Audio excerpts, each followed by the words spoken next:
bahas, nggak usah saya jelaskan secara mendetail ya. Tapi ini postmodern ini menghasilkan relativisme. Apa itu relativisme?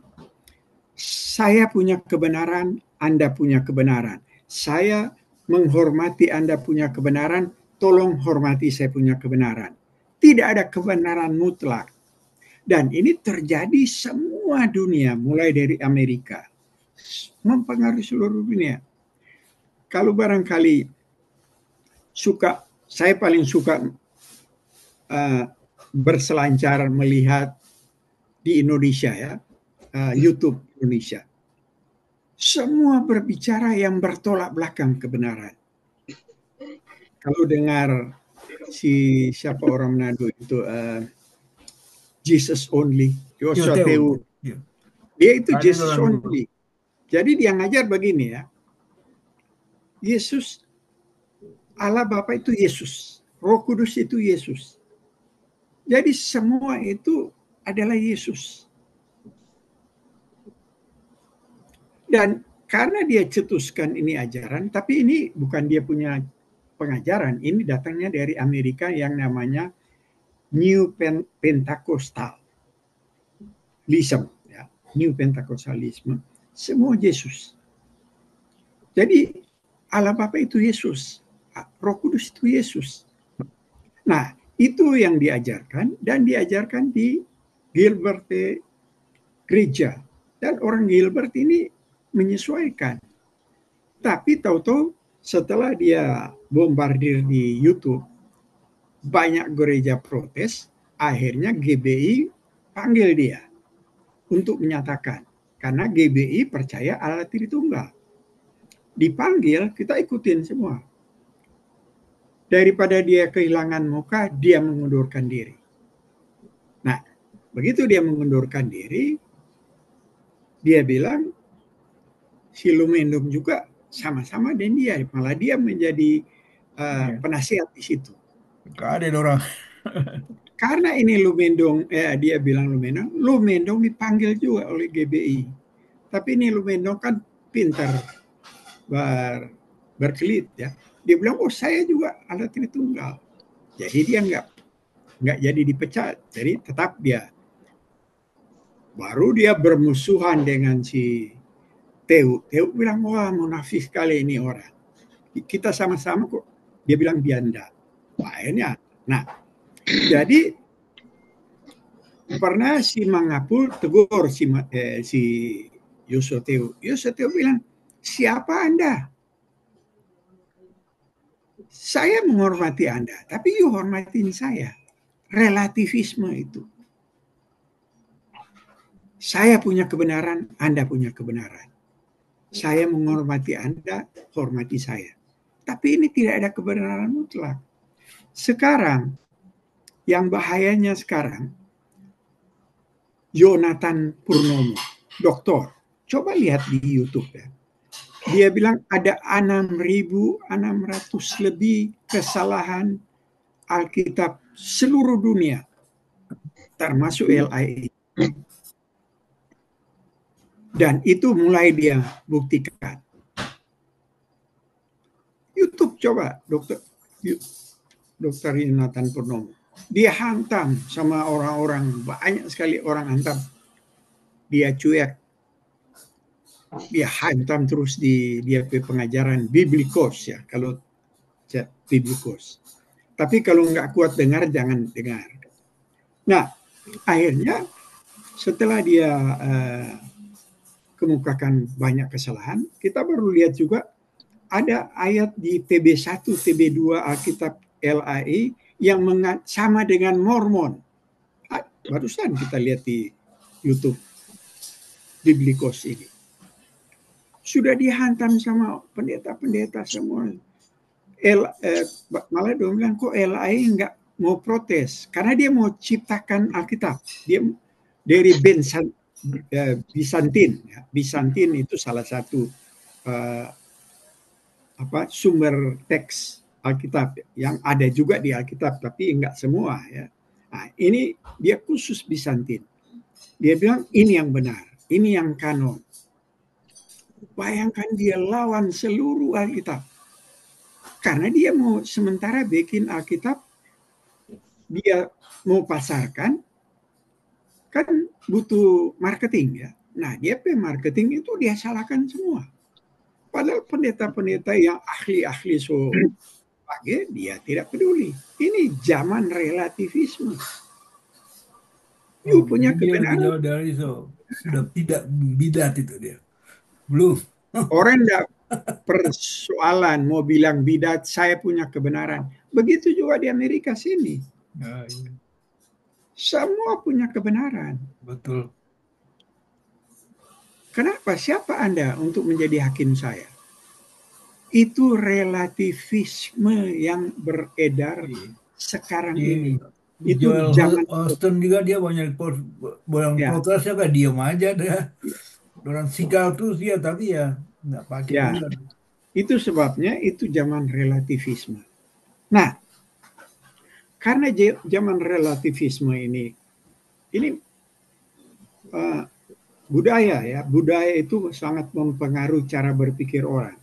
Nah, karena relativisme ini sudah sampai ke Indonesia dan kacau sekali kalau mau dengar YouTube di Indonesia ya. Mana yang mau dipercaya ini? Tidak ada kebenaran yang mutlak. Sekarang si Teu punya kebenaran, si Jonathan Purnomo punya kebenaran, si siapa yang kena stroke baru-baru ini? Oh sih dari Siapa? si eh, apa deh si Erastus, Erastus. Erastus. Ah, Erastus. Erastus dia punya kebenaran. Yang lucunya begini ya, Erastus waktu mau dikeluarkan dari dia pimpin banyak STT, dia bilang Yesus itu manusia, bukan Allah. Si Theo bela. Waktu mau dikeluarkan, dia bela. Tapi setelah nggak dianggap sama Erastus si Theo, akhirnya Theo juga bagi dia di orang pendeta terkaya. Karena sih sebenarnya orang berlawanan. Kenapa? Si Erastus bilang Yesus adalah manusia, bukan Allah. Cuma dia diangkat Allah. Karena dia begitu uh, tidak bikin dosa katanya, sampai dia diangkat Allah. Tapi dia manusia. Sedangkan Theo semua adalah Yesus. Allah Bapa Yesus, Roh Kudus Yesus. Sebenarnya ini bertolak belakang. Si Erastus merendahkan Yesus, si Theo ini sangat menikahkan Yesus. Sehingga sangat lucu sih sebenarnya. Tapi ya inilah si Theo dan dianggap jadi bishop. Nah, kalau orang mau dengar mana yang benar sekarang, kalau misalnya orang nggak belajar, oh senang-senang aja. Dengar ini, oh ini Alkitab. Dengar ini Alkitab. Akhirnya tidak ada pendirian kalau kita nggak sungguh-sungguh mengerti. Padahal Yesus bilang kalau kata ya, ya, tidak, tidak. Di antaranya itu dari iblis. Baru di Wahyu kan dia bilang, kamu tidak panas, kamu tidak dingin, aku akan muntahkan karena kamu suam-suam. Jadi harus berpegang kepada kebenaran yang Alkitab, yang mayoritas orang sudah teruji oleh sejarah. Nah, itu sebabnya karena semua merasa saya benar, Anda benar, kamu tidak bisa jadi hakim. Relativisme. Nah, dari sekian banyak kebenaran karena masing-masing menganggap benar, di sini terjadi pragmatisme. Apa itu pragmatisme? Mana yang berfungsi buat saya, itu yang saya pilih. Misalnya Yoke senang ke Tewu dan dia cocok, oh saya pilih si Tewu. Karena berfungsi buat saya. Nah inilah pragmatisme muncul karena relativisme ini terlalu mana yang benar. Jadi saya pilih mana yang cocok buat saya.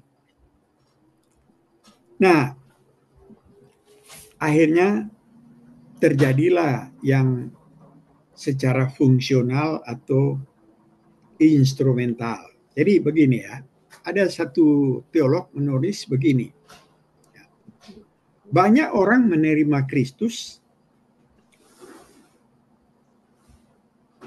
karena mereka menerimanya karena dia juru selamat. Jadi berfungsi untuk menyelamatkan saya. Karena mereka suka suka bebas dari rasa bersalah. Jadi ada fungsinya ini, Yesus ini juru selamat. Saya terbebas dari rasa bersalah. Dan mereka senang Yesus karena penyelamat dari neraka. Kalau kita percaya Yesus, terhindar dari neraka. Kemudian banyak percaya suka Yesus karena penyembuh. Karena semua orang suka bebas dari penyakit. Baru banyak orang mau cari Yesus karena dia bisa memberikan kekayaan. Nah, ini kan fungsi semua, berfungsi semua. Padahal hal-hal yang lain, apa yang Tuhan Yesus inginkan, dia cuek. Yang penting saya mau percaya Yesus karena bisa berfungsi buat saya. Nah, inilah yang fungsional. Atau instrumental. Instrumental apa artinya? Saya percaya Yesus pada waktu saya sakit. Tuhan, tolong saya. Jadikan alat seperti mesin. Kalau kita perlu, kita on. Kalau kita tidak perlu, kita off. Nah, ini yang harus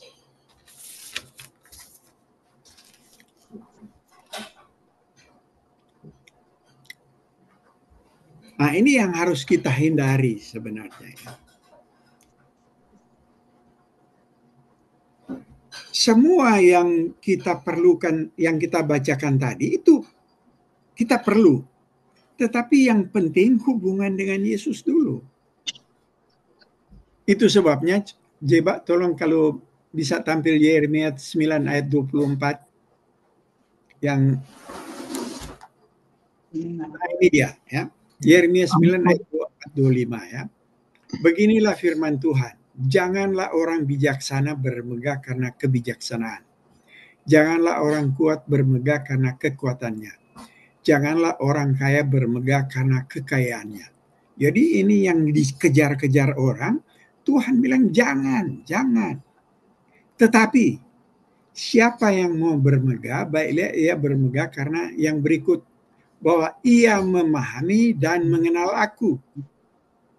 Kemudian di bawah ada yang merah, sungguh semuanya itu kusukai. Jadi yang Tuhan sukai memahami dan mengenal aku. Apa artinya memahami? Memahami kita memiliki informasi yang benar dan punya pengetahuan yang benar. Itulah firman yang kita pelajari. Tetapi mengenal di sini ada hubungan akrab. Jadi bukan hanya kita mengerti, mempunyai pengetahuan yang benar, tetapi mempunyai hubungan yang akrab. Itulah yang Tuhan sukai. Jadi kita harus ada pengenalan faktual. Faktual artinya kita mempunyai pengertian yang benar, tetapi secara relasional. Bagaimana relasional itu? Nah, Yohanes 14 ayat 15, Tuhan Yesus bilang begini, yang mengasihi aku ialah orang-orang yang melakukan firman-Ku. Jadi tandanya kita mengasihi Tuhan, yaitu apa yang Tuhan inginkan melalui firman, itu yang kita lakukan. Itu katanya yang kita mengasihi. Jadi di situ ada hubungan personal, relasional.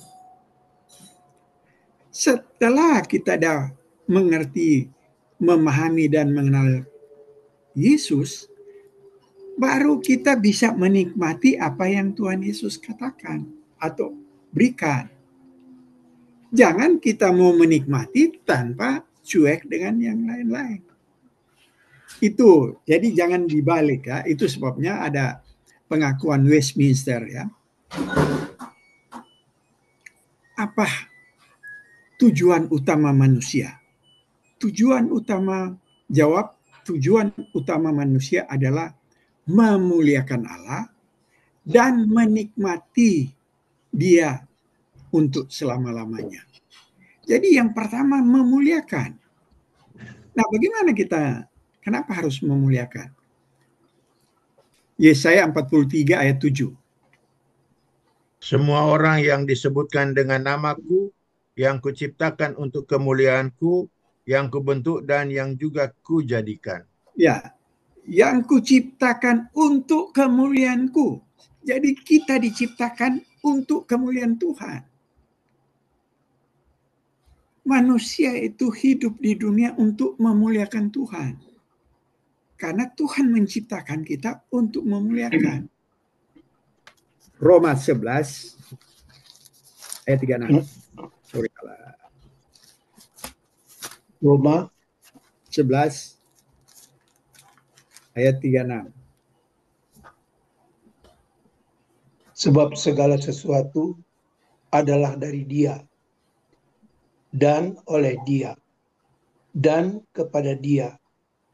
Bagi Dialah kemuliaan sampai selama-lamanya. Segala sesuatu, semua orang, semua ciptaan, semua itu dari Dia. Kemudian akan kembali ke Dia. Dan semua kepada Dia. Bagi Dialah kemuliaan sampai selama-lamanya. Kita kan akan kembali ke Tuhan kalau yang kita telah dipilih. Kita dijadikan untuk memuliakan Tuhan. Dan semua kita ini dan apa saja yang ada di dunia ini, itu semua dari Tuhan. Dan semua akan kembali ke Tuhan. Dan karena kita ciptaan untuk memuliakan Tuhan, itu sebabnya semua kemuliaan harus kepada Tuhan. Kemudian terakhir 1 Korintus 15 ayat 33. Ini yang terakhir. 1 Korintus 10 ayat 31. Siapa bisa baca? Aku menjawab, jika engkau makan atau jika engkau minum atau jika engkau melakukan sesuatu yang lain, lakukanlah semua itu untuk kemuliaan Allah. Nah, dari 3 ayat aja kita baca ya. Yang paling sederhana aja Tuhan bilang untuk memuliakan Allah. Makan, minum, dan melakukan segala sesuatu untuk memuliakan Allah. Karena semua dari Tuhan dan akan kembali kepada Tuhan dan kepada Tuhan. Oleh karena itu memuliakan Allah. Bagaimana cara memuliakan? Nah, setelah kita memuliakan Allah, baru kita bisa menikmati. Kalau kita sakit, kita berdoa untuk minta kesembuhan. Tapi kalau tidak disembuhkan, ya itu kita memuliakan Allah. Harusnya kita memuliakan, karena kita diciptakan untuk memuliakan. Yang paling sederhana saja, makan, minum, dan lagi makan itu harusnya memuliakan Allah. Ya kan? Banyak orang kan bilang berbuah itu apa sih? Ada yang menyatakan berbuah itu kalau orang kalau bisa mempertobatkan orang itu buah. Sebenarnya bukan itu berbuah itu ya. Karena yang mempertobatkan orang kan bukan manusia. Yang mempertobatkan orang itu Allah.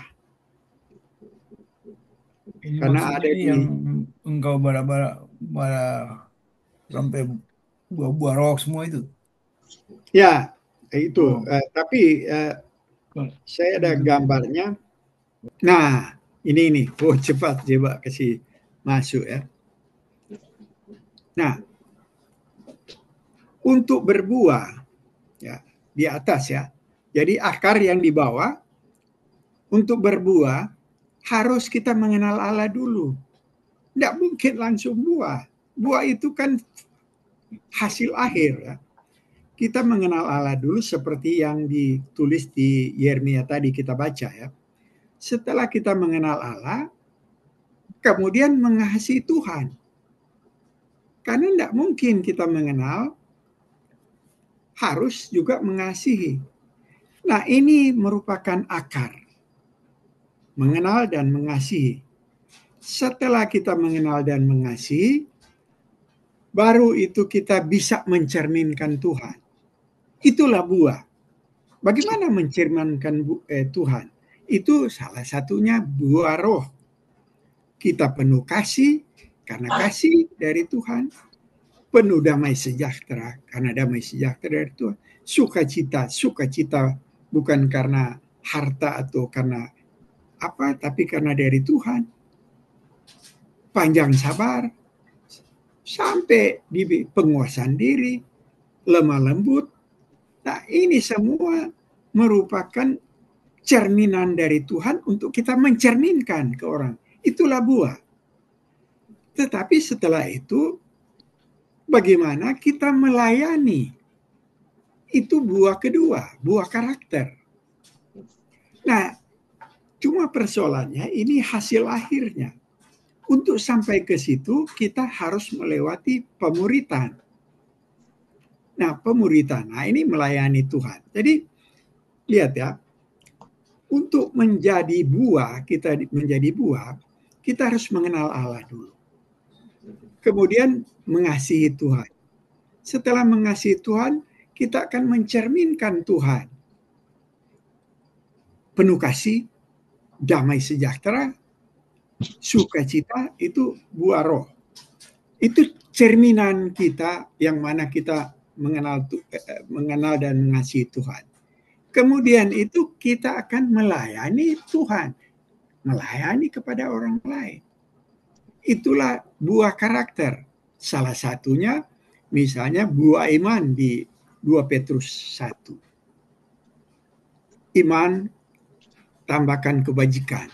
Kebajikan tambahkan pengetahuan. Pengetahuan tambahkan, itulah.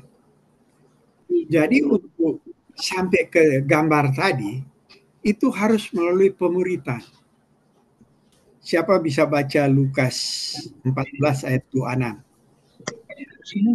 Jikalau seorang datang kepadaku dan ia tidak membenci bapaknya, ibunya, istrinya, anak-anaknya, saudara-saudaranya laki-laki atau perempuan, bahkan nyawanya sendiri, ia tidak dapat menjadi muridku. Bayangkan begitu radikalnya ya. Tapi sebenarnya di sini kalau kita terjemahkan letter luck membenci ini, itu sebenarnya ambil aja di Matius ya. Jadi Lukas sengaja memberikan itu untuk memberikan penekanan ya. Karena maksudnya bahasa aslinya selain membenci kurang mengasihi, arti daripada bahasa asli yang ditulis ya. Nah, kita baca aja di ini hampir sama dengan di Matius ya. Matius 10 ayat 37. Saya bacakan. Barang siapa mengasihi bapa atau ibunya lebih daripada Yesus, ia tidak layak bagiku. Jadi itu maksudnya. Untuk menjadi murid, kita itu memang radikal yang diperlukan. Malah ada Yesus bilang yang positif ya. Yohanes 8 ayat 31 kita baca. Jikalau kamu tetap dalam firman-Ku, kamu benar-benar adalah murid-Ku. Bagaimana kita tetap di dalam firman kalau kita tidak mempelajari firman? Jikalau kamu tetap dalam firman-Ku, kamu benar-benar adalah murid-Ku. Baru Yohanes 15 ayat 8. Dalam hal inilah Bapa-Ku dipermuliakan, yaitu jika kamu berbuah banyak dan dengan demikian kamu adalah murid-murid-Ku. Nah, berbuah banyak itu yang tadi, mencerminkan Allah dan melayani Allah. Itulah buah. Karena mencerminkan Allah itu buah roh. Nah, sampai sini supaya nggak bingung ya. Nanti yang pemuritan kita belajar pelan-pelan. Nanti kasih materinya, nanti Jeba masukkan di layar supaya akan lebih jelas. Supaya nggak bingung Barangkali Pak Pendeta tolong tambahkan. Ya, kita juga dari awal kita menaruh percaya Alkitab itu kan artinya tidak ada tawar-menawar, karena Alkitab itu sebagai hal yang sangat mutlak, sangat hakiki, atau sangat absolut. Jadi bukan pandangan-pandangan yang menurut pendapat kita, tapi harus semua menurut pendapat Alkitab itu sendiri. Jadi memang ada begitu banyak penyimpangan yang terjadi karena mereka mencoba menerjemahkan Alkitab itu menurut apa yang mereka pikirkan, apa yang menurut pendapat mereka. Nah, itu sebab kita bisa melihat ada begitu banyak aliran, golongan, kelompok, gereja yang masing-masing mengatakan ya seperti kata Roli ya, yang relatif, ya tidak mutlak.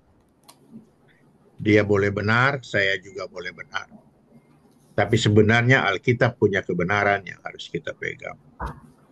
Di dalam setiap langkah kehidupan kita, Alkitab yang kita utamakan.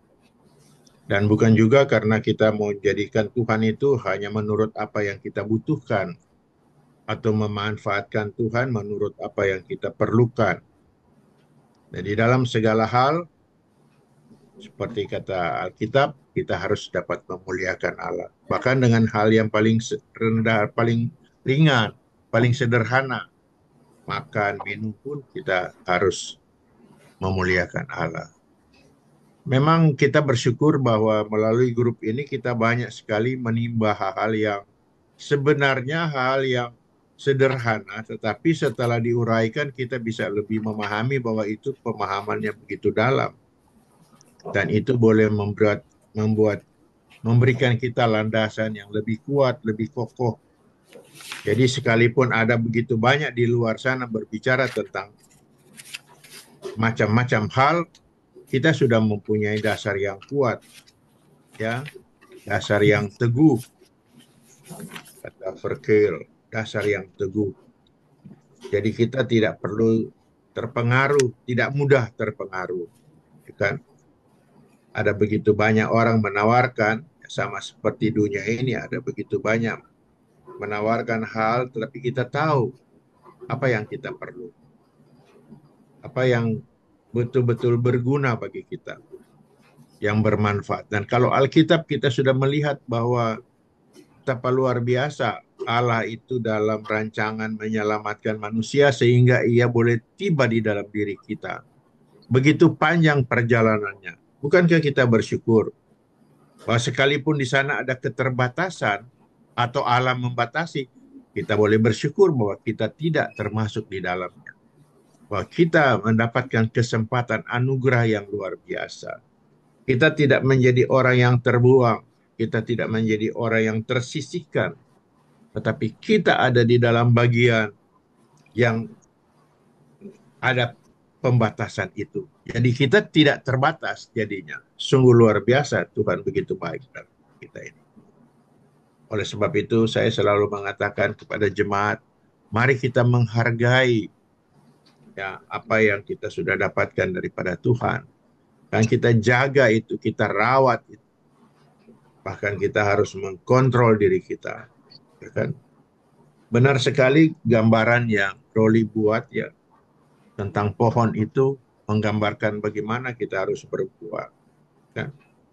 Banyak orang menggambarkan berbuah itu dengan hal yang berkaitan dengan materi kan. Atau banyak orang menggambarkan berbuah itu dengan kebajikan. Kalau dia baik, dia berbuah. Oh, kalau dia kaya, oh dia diberkati, dia berbuah. Tapi dengan gambar pohon itu, akar yang kuat, yang kokoh, itu menggambarkan dari sana kita akan berbuah, menghasilkan hal-hal yang seperti dikatakan di dalam Galatia 5 itu dan yang lain-lain. Berbuah-buah roh. Jadi ada kebaikan bukan karena kekuatan kita, tapi karena memang ada akar yang bertumbuh, iman yang bertumbuh di dalam kehidupan kita, sehingga dia melimpah keluar, sehingga olehnya orang boleh melihat, dahulu saya begini, Dahulu dia begitu, tapi sekarang dia sudah lain. Orang bisa melihat itu menjadi satu kesaksian. Dan ada begitu banyak hal kita hidup karena anugerah, karena kemurahan Tuhan, dan dia boleh nanti berpancar daripada kehidupan kita ini. Menjadi sinar. Tidak salah kalau Alkitab mengatakan kita menjadi garam, menjadi terang, itu adalah macam buah-buah yang kita dapatkan sebagai imbalan, katakanlah sebagai imbalan akibat daripada percaya, daripada iman kita itu dia bertumbuh. Dan kira-kira kita akan tetap bertumbuh, kita akan tetap menjadi dewasa dalam iman, dan kita sendiri pun akan menikmatinya itu. Selain orang boleh melihat perubahan yang ada dalam kehidupan kita, orang akan mengalami hal yang luar biasa daripada kehidupan kita, menjadi berkat bagi orang banyak. Tapi diri kita sendiri pun akan dapat merasakan, wah luar biasa apa yang Tuhan sudah buat bagi kita kan. Dahulu kita tidak bisa begini, tapi sekarang tidak. Kita sudah jadi begini. Itu bukan karena kekuatan kita, dan bahkan kita heran. Kita seperti tidak percaya, kok saya bisa jadi begini ya. Nah, itu karena ketaatan, karena kesetiaan kita, Tuhan membentuk kita menjadi orang-orang yang sangat memuliakan Tuhan dalam kehidupan kita hari lepas hari. Dan begitu akan terjadi seterusnya dan seterusnya. Sampai akhir hidup kita ini dipanggil oleh Tuhan. Kira-kira seperti itu, barangkali ada yang lain mau boleh tambahkan, silahkan.